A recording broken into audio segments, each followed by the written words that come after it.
Então, Adão, Deus revelou tudo a Adão, Deus se revela a Adão, que transmite a religião e a revelação para todos os descendentes. Então daqui, isso aqui é a tradição. Daqui então, dizem eles, quando surgiram as mudanças das religiões, deturparam a tradição de Adão, a tradição adâmica. Mas em todas as religiões, budismo, brahmanismo, shintoísmo, na religião grega, na religião romana, na religião egípcia, tem restos da tradição adâmica. De maneira que podia juntar todas as religiões por meio da tradição. Certo? Malandragem, hein? A tradição em hebraico se fala Kabbalah. Certo? Então eles eram ecumênicos. Por incrível que pareça. Todas as religiões, a macumba e tudo mais, são restos da religião de Adão. Trabalhando com jeito, dá para juntar tudo. Claro? Qual era o erro deles bem grave? Eles diziam que a fala humana foi dada por Deus.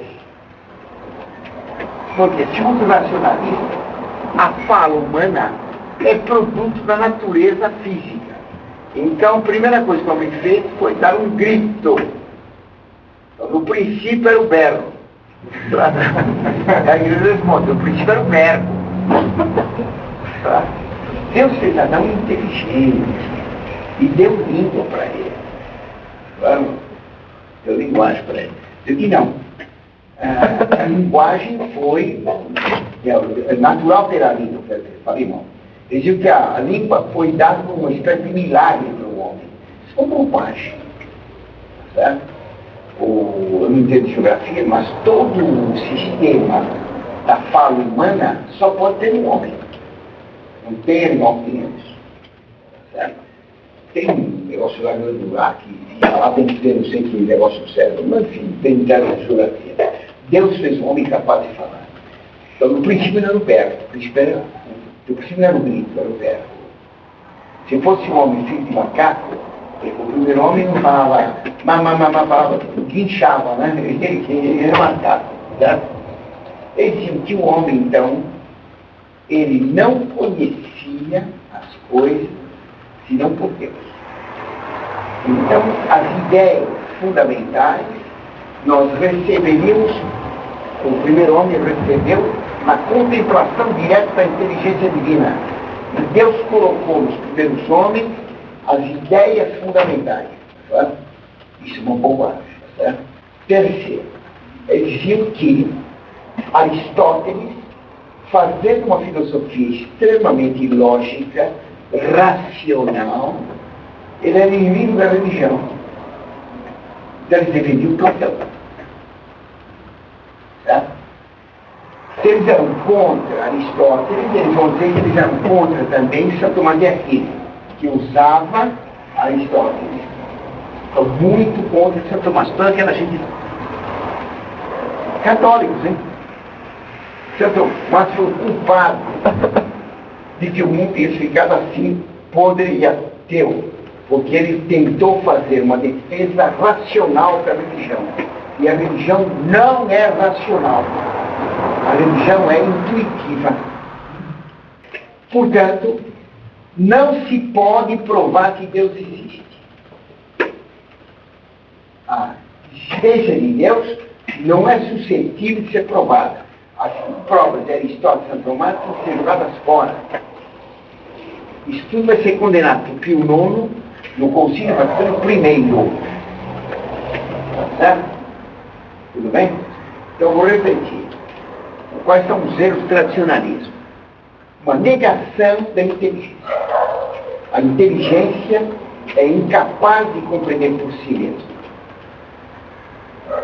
Se nós conhecemos algumas coisas, é porque Deus diretamente põe algumas ideias na inteligência humana.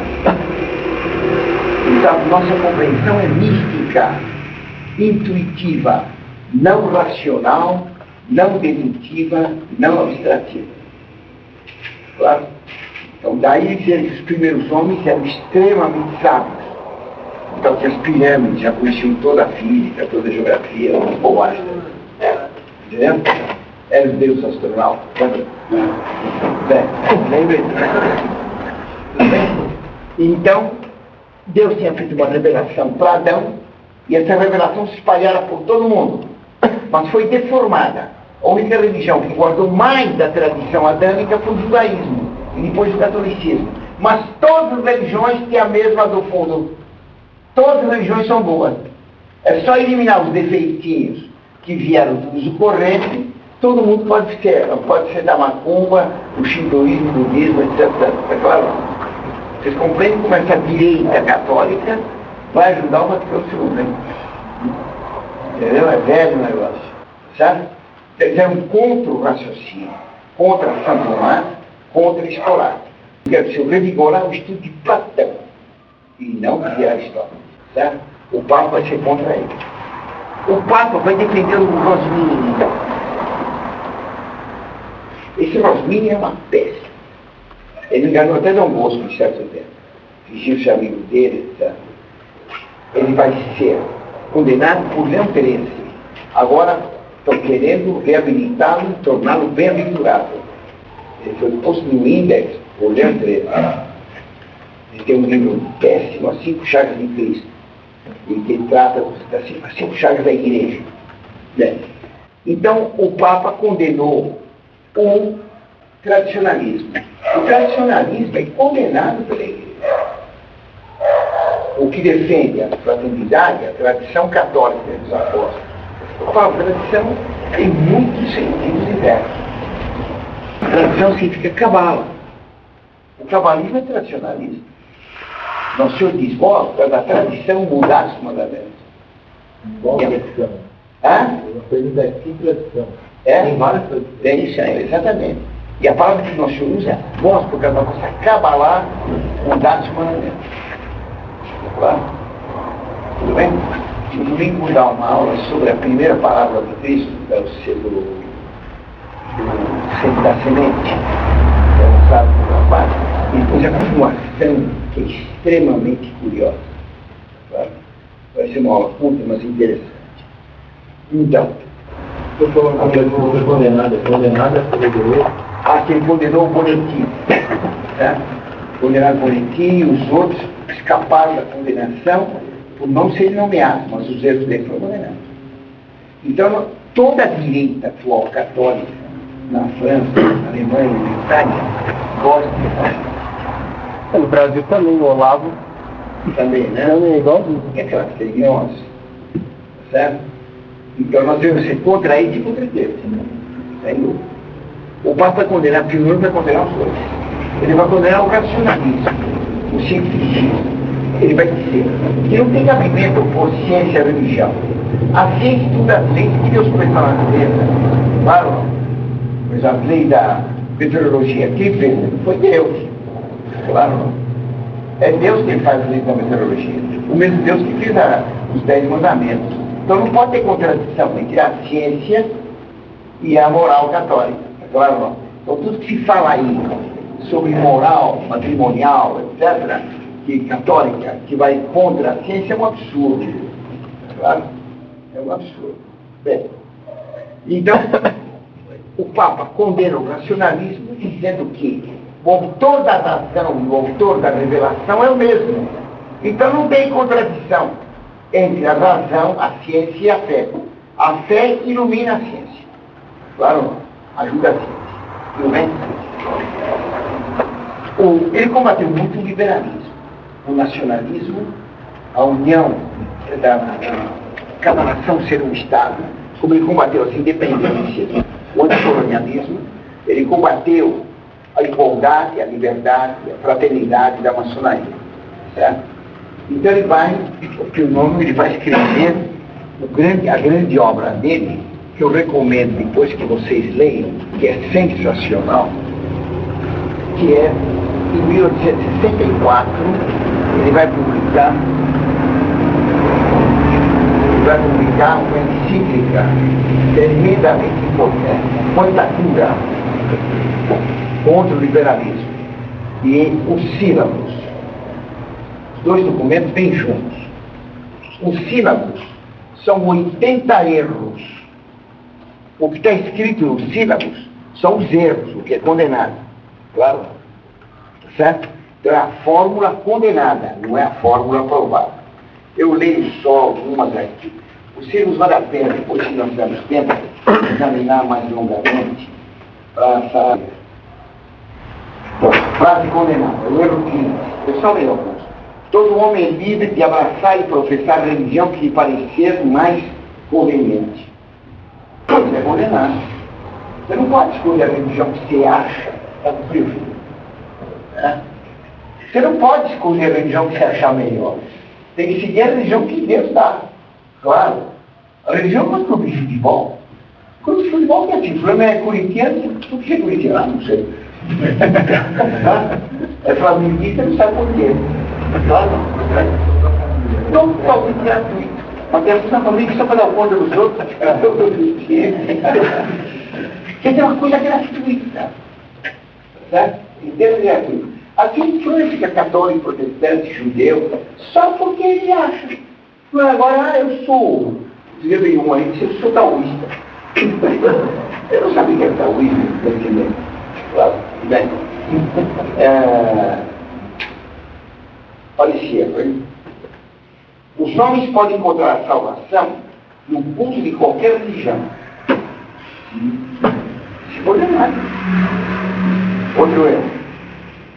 Pelo menos deve esperar bem da salvação daqueles que não se acham na igreja de Cristo.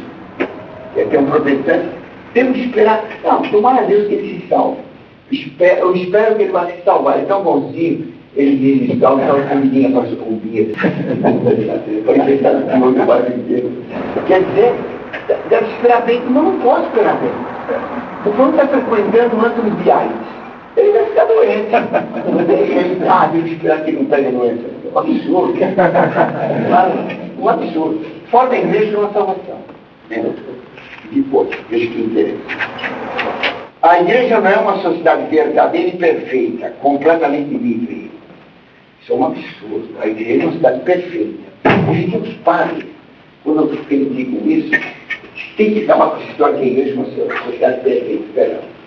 Perdão, perfeita. E tem que ter padre como é que pecado. Sociedade perfeita não é que não tem padre danado. O que é uma sociedade perfeita? Porque isso tem que acabar. A família é uma sociedade perfeita? Não. Mas se o pai é bonzinho, a mãe boazinha, os filhos santinhos, essa perfeitas, não. Por que não é perfeita? Porque a família tem, por fim, gerar filhos e educá-los. Mas a família não pode educar completamente o filho.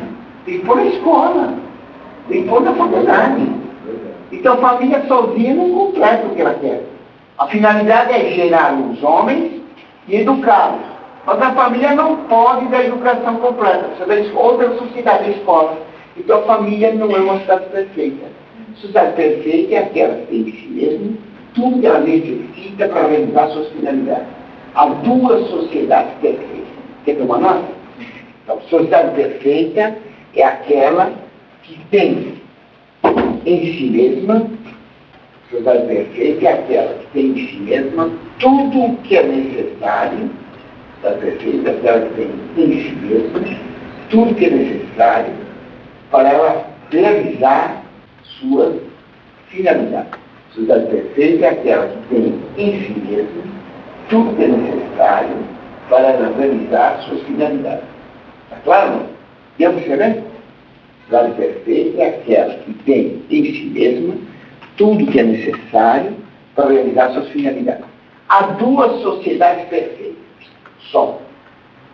Há duas sociedades perfeitas. A igreja e o Estado. O Estado é perfeito. Ele tem nele mesmo tudo que precisa para realizar seus filhos, que é governar a sociedade. A família não é sociedade perfeita. O clube de futebol não é sociedade perfeita. A Monfort não é sociedade perfeita. Porque não tem sozinha nela tudo que é preciso para realizar a sua finalidade. Tudo bem? Está claro? Então a igreja é uma sociedade perfeita. Porque ela visa a salvação e tem todos os meios de salvação que são sacramentos deixados por Cristo. Outro erro. A igreja não tem poder para definir dogmaticamente que a religião da igreja católica é a única religião verdadeira. A igreja não pode afirmar que ela é verdadeira. Pode. Professor, essa questão da igreja da sociedade perfeita não foi Dom William que levou isso, falando do Beethoven? Não me lembro mais. Naquele comentário do blog? Não sei, mas está aqui. Que teve caderno de bispos, né? Isso. Depois, continuando. A igreja não tem, o erro 24, a igreja não tem poder de usar a força. E não tem nenhum poder temporal. Porque a igreja não podia ter territórios. Como depois, outro erro. A igreja não tem direito natural e legítimo de adquirir e possuir. A igreja não pode ter riqueza. A igreja tem que ser pobre. O Papa não pode ter nenhuma legislação temporal. Podia ter o rei da igreja. O Papa não pode ter um príncipe. A igreja está separada do Estado e o Estado da igreja. A igreja tem que estar unida ao Estado, como a alma está unida ao corpo. Bem, o Sílabus, então, foi publicado em 64. Depois, em 1870, o Papa convocou o Vaticano I. Certo? A história do Vaticano I é interessante. Por quê? Vai ser um concílio curto. Ele vai discutir a infalibilidade do Papa. Certo? E vai proclamar, a única coisa que ele vai proclamar mesmo, é a infalibilidade do papal. O Papa é infalível quando fala sobre fé e moral, usando o poder de São Pedro, claro, para ensinando para a igreja toda e definindo. Isto é assim e é proibido pensar ao contrário. Aí o Papa é infalível. Claro? Deu para entender? Bem, então, o Papa não é infalível se ele fala de química. O Papa não é infalível se ele trata de geografia. O Papa não fala uma besteira. Fala de filosofia, fala uma besteira. De doutrina, de moral, não. Você entende que ele vier aqui falar para nós. Ele pode errar. Porque nós não somos a igreja. Se ele diz, vou falar para vocês, mas quero que espalhe para toda a igreja. O ensinamento, então, foi só para nós, nesse local, mas para toda a igreja. Espalha depois. Claro. Então tem que falar. O poder dado por Cristo a Pedro, para toda a igreja, sobre fé e moral, definindo. Isso é assim, dogma, e dizer o contrário, é similar. Então isso chama-se definir. Claro? O Concílio Vaticano I teve uma luta tremenda, porque os liberais eram contra. Certo? A proclamação da infalibilidade se deu exatamente quando estava começando a guerra da França com a Alemanha, e foi obrigado a suspender. Quando se deu a proclamação da infalibilidade, teve uma tempestade em Roma, uma coisa inacreditável, uma das maiores tempestades que se me fala, matada na história. No meio de trovões e raios, é que o Papa proclamou a infalibilidade papal. Imaginei-se muito ocorrido. Claro, imagina isso agora. O líder contra o Papa era o seu Di Paolo, que foi que o nono admirava em 1836. Quando ele ficou Papa, ele admirava o seu Di Paolo. Era liberal. Agora era o grande adversário dele. Certo? Mudou totalmente. O Papa teve que tomar muito cuidado com os bispos. Não havia tantos bispos como teve no Vaticano II. Você sabe que o Vaticano, ele tem a Basílica de São Pedro, ela é assim, né? Ela tem dois braços curtos aqui, certo? É assim, é uma cruz. Foi realizado só o concílio aqui, olha, o Concílio Vaticano I, só nesse pedaço. O Vaticano II foi realizado ao longo de tudo isso aqui. Tinha 2.400 bispos. O Vaticano I, o primeiro devia ter 500, 600. Claro. O Papa vigiava muito os bispos. E quando um bispo era ruim, ele chamava ele, fechava as portas, e de fora se escutava um berreiro tremendo. O bispo saía assim, conta-se que tinha um bispo lá que era surdo que nem uma porta. E o bispo, no Vaticano, nas discussões que ele dava, aplaudia, vaiava, fazia o diabo lá. Então o Pio IX chamou ele e falou: escuta, como é que o senhor sabe que tem que aplaudir ou vaiar? Hã? Pergunta dele. Como é que eu não consigo escutar? Quando ele vem, fala, é fácil. Eu fico olhando o moção de Paulo. Se ele aprova, eu vou. Se ele vai, eu aprovo. Quer dizer, o de Paulo era exato de Paulo. Eu disse assim, o senhor de Paulo,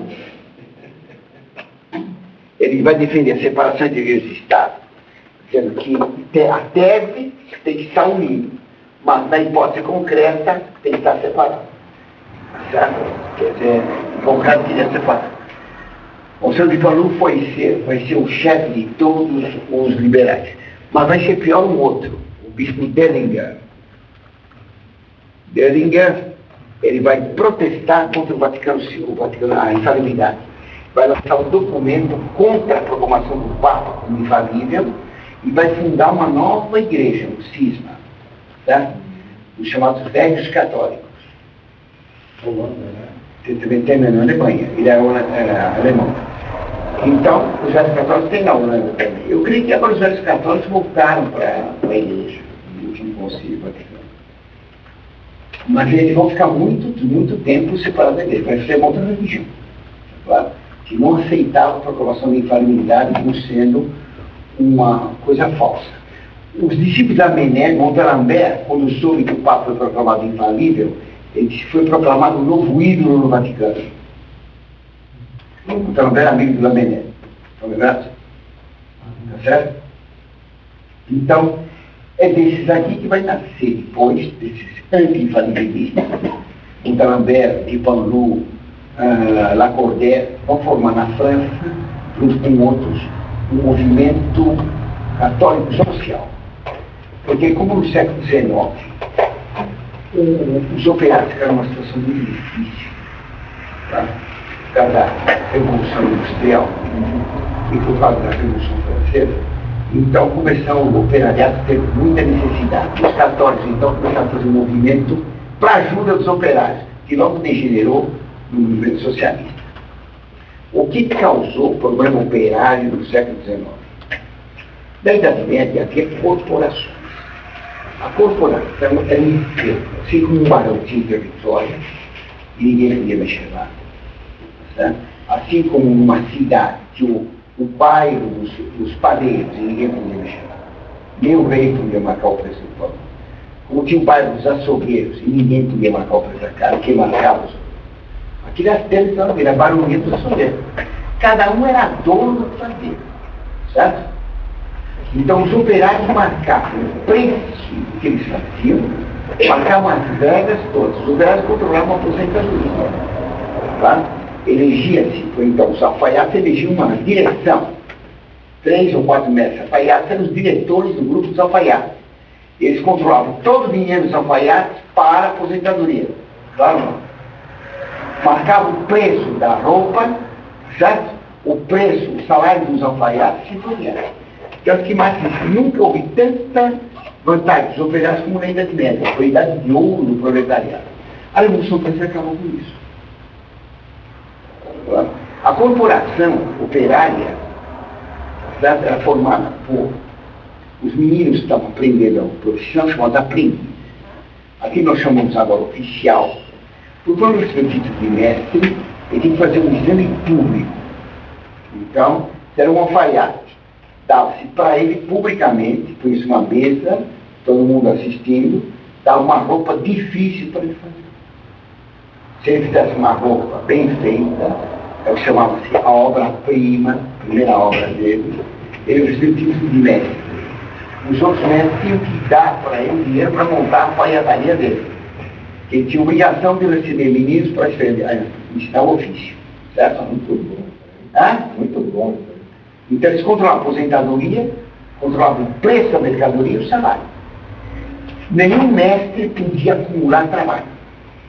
Então, se eu sou mestre alfaiate e tenho muitas encomendas, se ele é mestre alfaiate e não tem encomendas, sou obrigado a passar. Não podia fazer tudo. O mestre alfaiate tinha que assinar, o mestre pedreiro, o mestre carpinteiro, o mestre ferreiro, tinha que assinar a obra. Tinha responsabilidade. Você tinha que fazer bem. Claro. Os mestres, por serem mestres, eram vereadores. O título de mestre valia tanto quanto mestre operário, valia tanto quanto mestre de faculdade. Sabe? Os filósofos, os mestres de faculdade, tinham um grande prestígio. O mestre operário também. Ele era mestre no fazer. O professor de faculdade era mestre no saber. O operário de uma corporação podia viajar para qualquer lugar do mundo, hospedando-se na corporação do lugar que ele chegava. Então saiu um operário, que é um carpinteiro de Londres. Ele vai para Roma. No caminho ele vai dormir em tudo quanto é corporação de carpinteiros. Em Roma se instala a corporação dos carpinteiros e ficava lá sem pagar nada. Se o mestre fizesse um trabalho mal feito, o trabalho era posto em praça pública, em cartaz, feito por mestre e tal. Se ele fizesse outra, amarrava ele com a obra mal feita na praça. Na terceira vez, ele não podia mais trabalhar aqui no ofício. As obras de polícia eram muito bem feitas. Isso dava uma força para os operários muito grande. Claro, porque o governo não podia fazer leis operárias. Quem fazia as leis operárias eram os operários. É a feudo deles. Você está entendendo? A revolução acabou com isso. E acabou exatamente quando foi inventada a máquina. Primeiras máquinas, o tear. Antes, para fazer uma roupa, tinha que fazer à mão. Esse laje era à mão. As roupas eram muito bem feitas. Tá? A roupa era feita para durar, não como a de hoje, que é feita para rasgar, para trocar. Tem vestido de papel agora, não tem? A máquina de jogar fogo, ela foi outra. Como a cabeça dele. Era para ser bem. Tá? Então havia muita honra de ser mestre. Tá? Quando foi inventada a máquina, então uma roupa que levava um operário para fazer um tecido de lã ou de linho. Aqui no Brasil, por exemplo, quando era moço, todos os homens tinham roupa de linho. Os lençóis eram tudo de linho. O lençol de linho é uma delícia. Já dormiu lençol de linho? Uma gostosura, porque é muito suave, é muito agradável. Então todo mundo tinha lençol de linho. Certo? Todo mundo tinha roupas de linho. Então, para fazer um metro de linho, o operário levava muito tempo, mas era, claro, a roupa de linho durava a vida inteira. Dá muito trabalho para fazer o linho. Com a máquina, fazia muito mais depressa. Mas o valor do tecido, certo? Então, o que acontecia? Se uma máquina podia fazer mais pano depressa, um homem tendo muitas máquinas de dinheiro, ele tinha uma produção muito grande. Podia baixar o preço. O trabalho feito à mão era mais caro. Certo ou não? Então o que aconteceu? Apesar do trabalho feito à mão ser mais caro, todo mundo comprava a roupa mais barata, que tinha menos valor. Né? Então os operários que trabalhavam sozinhos como artesãos foram para a miséria. O homem que tinha um galpão com 100 máquinas contratava os operários que ele queria. Você está sem emprego, não consegue vender mais nada, porque é muito caro fazer a mão, vem trabalhar comigo, te dou tanto. E iam baixando o preço do salário. No fim, pagava quase nada para o operário. Você entendeu? Foi aí que nasceu a fábrica. A fábrica nasceu quando foi feita a máquina, produziu coisas mais rapidamente e menos boas. Para ter a fábrica, era preciso ter muito dinheiro, comprar muitas máquinas, e aí ele contratava os operários no preço que ele queria. Então, pagavam nada. Então, a abolição das corporações foi uma desgraça para os operários. A igreja procurou defender o povo. E por isso surgiram logo os movimentos de ajuda aos operários. Dom Bosco fez isso. Conhece a vida dele, né? Alguém já leu a vida dele? Não? Não? Vale a pena ler, filho.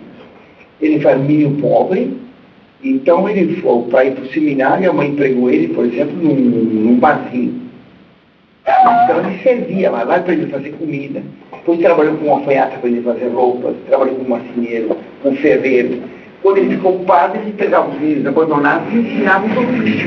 Tá claro? Para eles poderem trabalhar.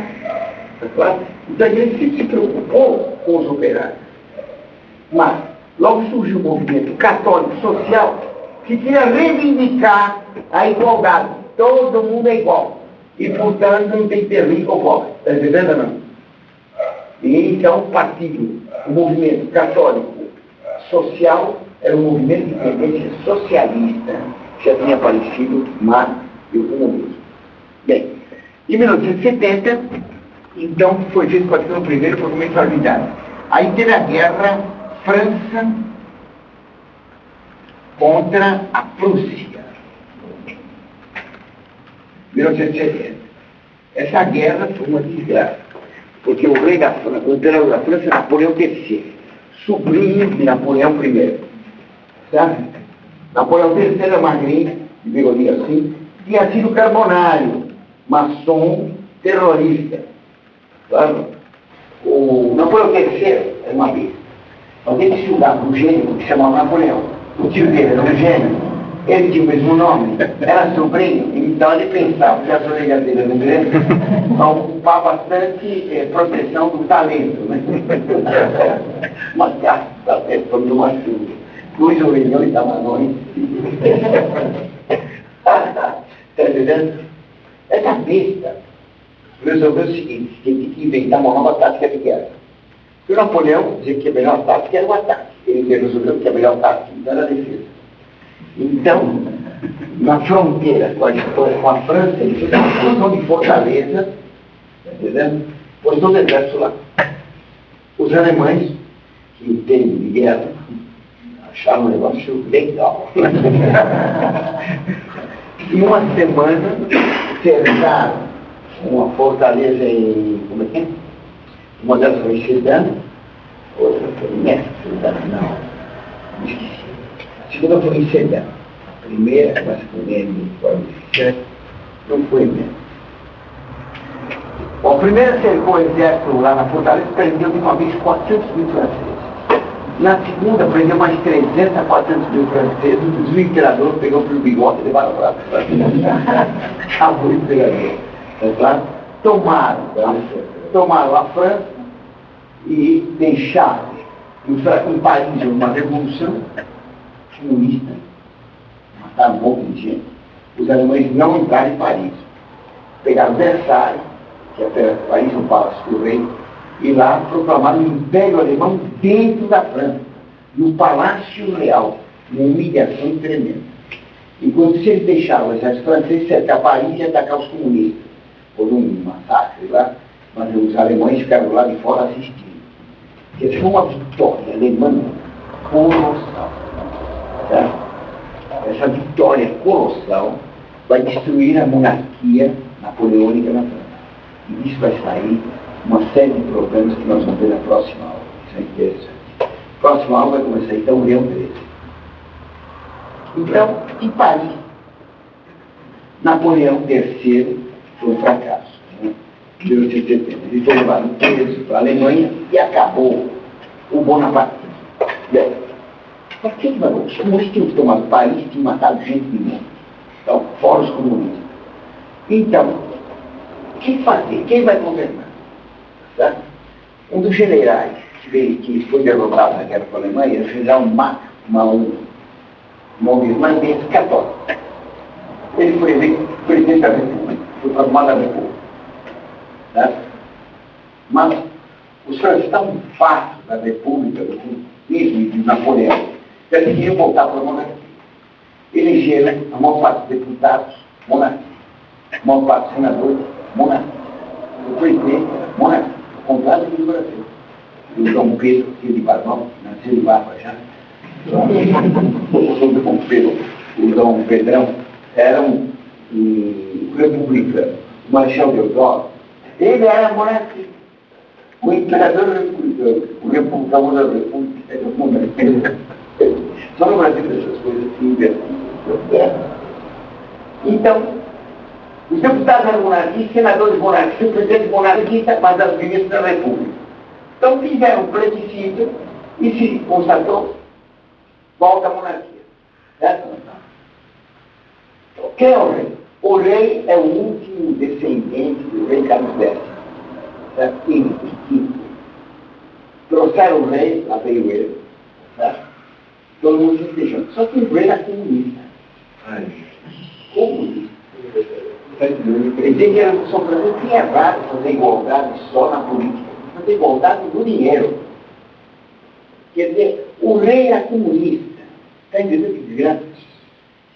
Deus então preservou. Ele voltou, estava tudo marcada, coroação, festa, assim, convidado de biscoitinhos, eu discuti quanto era o preço da batatinha, como chama aquele negócio? Brigadeirinho, não, mas tem generalzinho. Então, todo banquete marcado, todas as damas mandaram fazer as roupas, os cavaleiros os saques para comprar a festa. Na última hora ele exigiu que voltasse a bandeira antiga, com as flores de lis. Os maçons disseram que não. Essa é a bandeira da revolução, então foi embora. Então não esperou festa, foi embora. Todo mundo com a roupa, o fraque, as roupas de luxo, e não teve festa. Os brigadeirinhos aceitam tudo. Acabou a festa. Não tem jeito. Agora, isso vai trazer um problema enorme. Porque a monarquia ruim. Os católicos, que eram monarquistas, eram decepcionados. E surgiu uma nova república, liderada por um judeu, ou perdão, um japonês, de nome italiano, chamado Leon Gambetta, Leão Perninha. E passou a perna em todo mundo.